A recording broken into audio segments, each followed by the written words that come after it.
गुरुद्रोणा classes के आप सभी को concept clear result clear channel में स्वागत है। आप सभी को गुड मॉर्निंग, है ना। आज जो है से कि आप लोग को बीच हम जो है से कि जो आवर्त सारणी है, जो पीरियोडिक टेबल है, उसके बारे में हम चर्चा करेंगे, है ना। और कुछ आप लोग से क्वेश्चन भी पूछेंगे। आपको सब कुछ पढ़ाया हुआ है ना, तो आपको बताना होगा, ठीक है। तो सबसे पहले अगर हम बात करें तो जो तत्व दिए गए हैं, अभी वर्तमान में कुल तत्वों की संख्या कितनी है? बताओ जी, कितना है? अंकित बताओ कितना है? 100 कितना है? 18 है ना। ये कुल क्या है? तत्व की बात हम करें, लगभग हम बात करें, है ना। ये तत्व कितना है? 18। किसी किसी बुक में कम ज्यादा भी दिया हुआ है, किसी बुक में 108 दिया हुआ है ना, किसी में 111 भी दिया हुआ है ना। किसी बुक में जो है आपको 118 भी दिया हुआ है, ठीक है। तो इन सभी के बारे में हम चर्चा करेंगे, है ना। इसके पहले आपको बताने से पहले थोड़ा सा पीछे हम चले जाते हैं कि तत्वों के वर्गीकरण का प्रयास सबसे पहले किसने किया था? कोई बता सकता है? पढ़ो, बताओ तुम। लभाजे। कौन किया है? लभाजे किया है ना। जो को जिससे क्या है पिता है, लभाजे ने किया था। उन्होंने बताया था कि सबसे पहले तत्वों को जो बांटा था धातु और अधातु का आधार पर बांटा था, है ना। लेकिन ज्यादा दिन तक वह नहीं चल पाया, क्योंकि धातु और धातु तो बांट दिया, लेकिन धातु और धातु में गुण में बहुत सारा अंतर आ रहा था, एक जैसा पता नहीं चल रहा था। कुछ धातु के गुण बताए कि धातु चमकीले होते हैं, धातु गुण पाए जाते हैं, है ना। धातु आघात वर्धनीय होते हैं, धातु विद्युत का सुचालक होता है ना, और ऊष्मा का भी सुचालक होता है। अब यह सभी गुण अधातु में नहीं पाया जाता है। अपवाद में कुछ धातु है जिसमें विद्युत का सुचालक होता है। कोई बता सकता है? बताओगे तुम। कौन सा धातु है जो धातु होते हुए भी और विद्युत का वह सुचालक है और ऊष्मा का भी सुचालक है? कौन है बाबू? सीसा, है ना। कुछ अपवाद में है। केमिस्ट्री में अपवाद आपको जानना जरूरी है। केमिस्ट्री में आप अपवाद नहीं जानते हो तब कुछ नहीं जानते हो। तो जो मोहित पढ़ा हो, आपको ये बताना है कि कौन ऐसा तत्व है जो अधातु है और अधातु होते हुए भी वह विद्युत और ऊष्मा का सुचालक है। कौन है? ग्रेफाइट, है ना। बहुत बढ़िया है, बैठ जाओ। तो अभी आपको बता रहे थे कि सबसे मतलब ये बताए थे, कौन आपको? लभाजे बताए थे, है ना। धातु और अधातु का आधार पर इसको बांटे थे, लेकिन यह सभी तत्वों का गुण इसको क्लियर नहीं हो पा रहा था। तब फिर एक और आते हैं, उनका नाम है ना। चलो पढ़ा हो शिवम। चलो जी, तुम बताओ कि तिर्यक नियम कौन दिया था? कौन दिए थे? डोबेनियर दिए थे। बैठ जा, है ना। यानी कि उनके बाद फिर आए कौन? डोबेनियर साहब। उन्होंने जो है से कि तत्वों को तिर्यक नियम दिया। तिर्यक नियम में क्या था कि उसमें ऊपर वाले तत्व और नीचे वाले तत्व को, है ना, जोड़ करके 2 से भागा दे देंगे किसके? उसके द्रव्यमान को। क्या है? ऊपर वाले तत्व और नीचे वाले तत्व को अगर जो उसका द्रव्यमान है तो उसको जोड़ करके 2 से भागा देने के बाद, यानी कि औसत एवरेज जो आता है वो उसका बीच वाला तत्व का गुण भी वैसा ही होगा। लेकिन इन्होंने ज्यादा तत्वों को नहीं बताया, मात्र 9 तत्वों के बारे में बताता है ना। और तत्वों की संख्या धीरे धीरे क्या हो रहा था? बढ़ रहा था, तो लोगों की परेशानी हो रही थी। तो उनका भी तिर्यक नियम कौन दिए थे?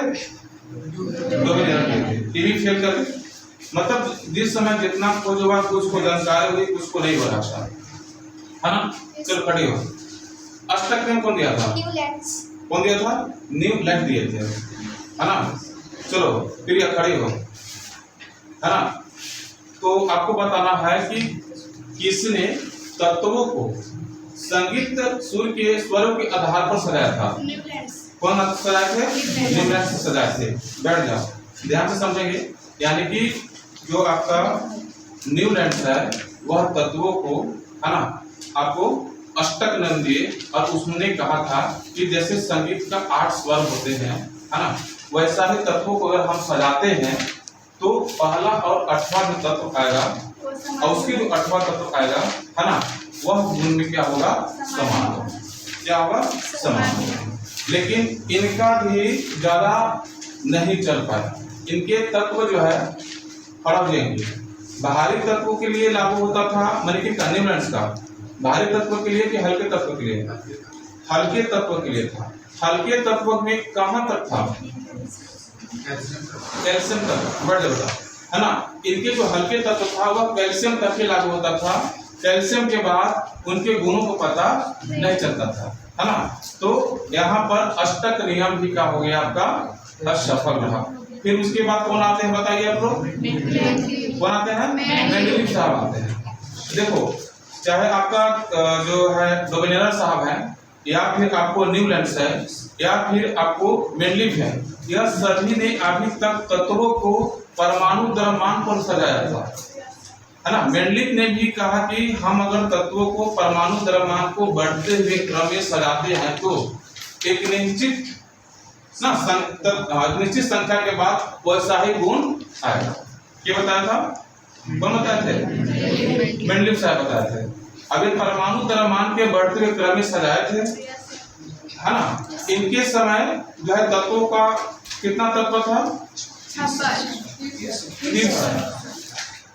56 था आपको न्यूलैंड्स के समय। और न्यूलैंड्स साहब ने कहा था कि आगे तत्व की खोज नहीं होगी, लेकिन मेंडलीव साहब ने कहा था कि आगे भी तत्व की खोज होगी। और मेंडलीव साहब ने सबसे प्रथम बार आवर्त सारणी दिए थे। ये भी ध्यान रखेंगे कि आवर्त सारणी सबसे पहले किसने दिया था? तो मेंडलीव ने दिए थे। और अपने आवर्त सारणी में कुछ रिक्त स्थान भी छोड़े थे। यस, और उन्होंने यह अनुमान लगाया था कि यहाँ पर किस तत्व को रखा जाएगा। भविष्यवाणी की थी कि आगे पर किस तत्व का किसका कैसा गुण होगा, यहीं पर रखा जाएगा, है ना।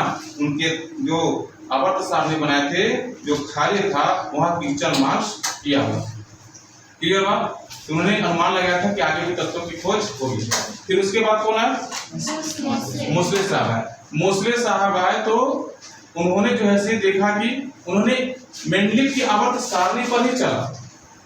जो उनकी आवर्त सारणी में जो वर्ग था, वर्ग जो था, जो ग्रुप था, उसमें दो था, एक ऊपर में बांटा हुआ था, ए और बी बांटा हुआ था ना। तो उनके आधार पर चले थे वो।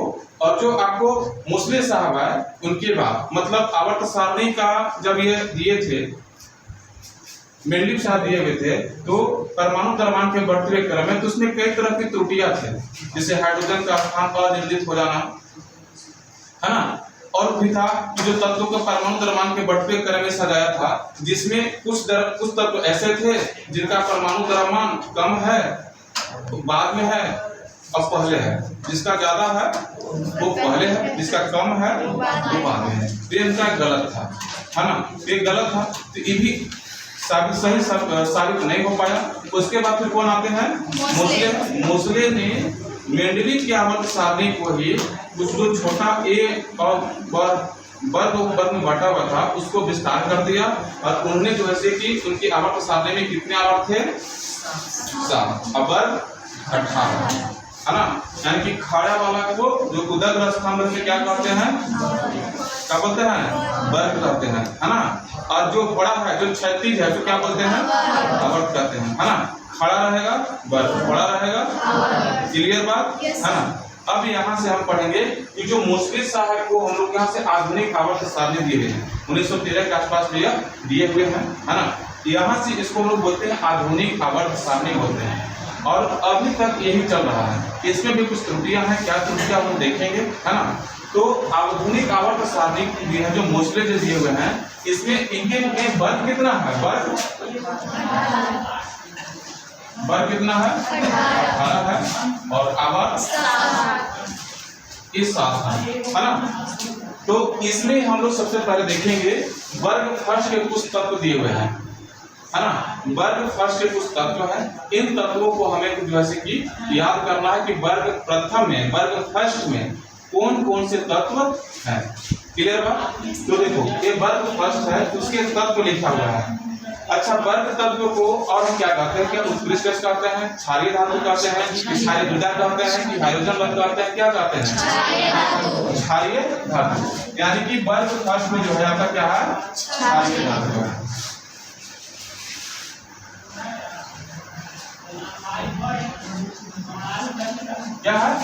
क्षारीय धातु है। बात समझ गए? यह क्या है? क्षारीय धातु है। क्षारीय धातु फर्स्ट में देखेंगे, देखो यहाँ पर पहले हाइड्रोजन है, हाइड्रोजन का संकेत क्या आपका है? H। लिथियम है, लिथियम का संकेत क्या है? N। सोडियम है, सोडियम का संकेत क्या है? N। पोटेशियम है, पोटेशियम का संकेत क्या है? A। रुबिडियम है, रुबिडियम का संकेत क्या है? I। सीजियम है, सीजियम का संकेत CS। फ्रांसियम है, फ्रांसियम का संकेत Fr। आपको ये तत्व और संकेत नाम याद होगा तभी आपको ट्रिक याद होगा। अगर संकेत याद नहीं होगा, इस तत्व का नाम याद नहीं होगा तो आपको ट्रिक याद नहीं होगा। ट्रिक देखिए क्या करा है कि हमारे लिए नाम करो रब से पर्याप्त, है ना। यानी कि वर्ग फर्स्ट के जो तत्व हैं बस कहना है कि हमारे लिए नाम करो रब से पर्याप्त। तो हमारे से क्या हो गया? हाइड्रोजन। लिए से क्या हो गया? लिथियम। ना से सोडियम। करो से पोटेशियम। रब से रुबिडियम। से सीजियम। और फरियाद से फ्रांसियम। क्या याद हो गया? Yes sir. याद हो गया ना? हाँ। तो आपको वर्ग फर्स्ट के आपको याद हो गया है ना। एक दो बार वीडियो देख लेंगे तो वह याद हो जाएगा। वर्ग 2 की मैं बातें हैं, वर्ग 2 में आएंगे। यहाँ पर हम क्षारीय धातु करते हैं। वर्ग 2 को कौन सा धातु क्या बोलते हैं? क्षारीय मृदा धातु। इसको बोलते हैं क्षारीय मृदा धातु।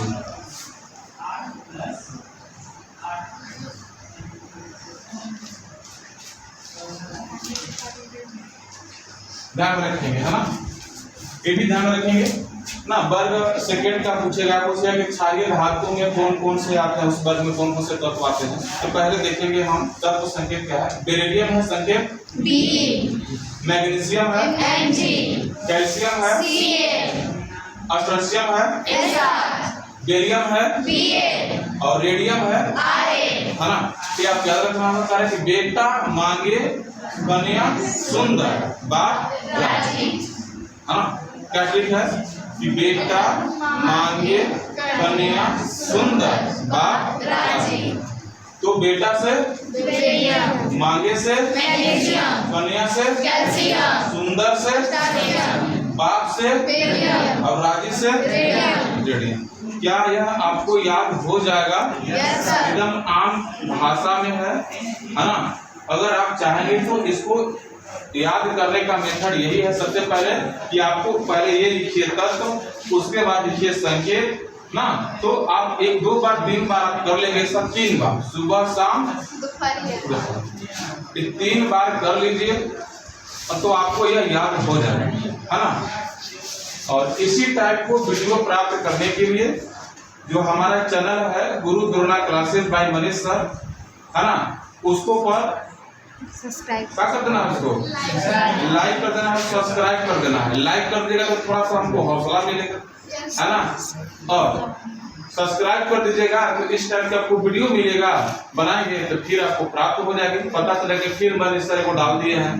ठीक है, कोई दुख यहाँ तक याद हो गया ये? ठीक है, बाकी और जो है उसको भी याद करवा देंगे ऐसे ही धीरे धीरे, है ना। जय हिंद जय भारत।